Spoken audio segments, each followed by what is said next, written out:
So this is something that every IT department battles, which is they want to have, for everybody listening, shadow IT and running a business is, you bought like GitHub, let's say, for your software engineers to work in, but then this team over here swiped a credit card and has GitLab, and this team over here swiped a credit card and they have Bitbucket, and then you've got different systems fragmented across the business. And so this is one of like classical battles in IT. And what you're describing is now a similar battle with translation tools. But didn't this already exist to some extent historically? Yes. When it was service providers?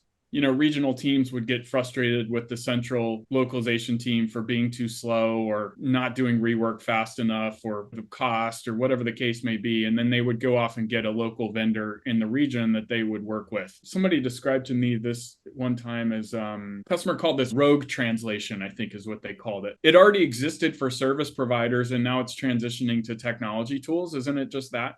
It's always been around, but there's been so much effort by especially large enterprises to centralize their language management. It costs an organization money to manage those 200 or whatever suppliers, because there's always vendor management costs. You've got to do the contracts and everything else, whether it's through a professional procurement organization or whether it's handled by individual teams around the world. So there's been a lot of effort put into consolidating all of that and centralizing it. But yes, there's always been that aspect of the shadow organization. It's just that it's really exploded again now because it's become so easy.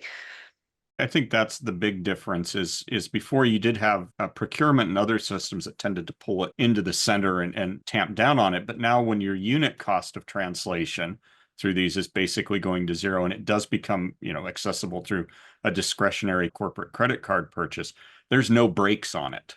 And it's very, very hard to tell people you can't do this when they can easily without any oversight.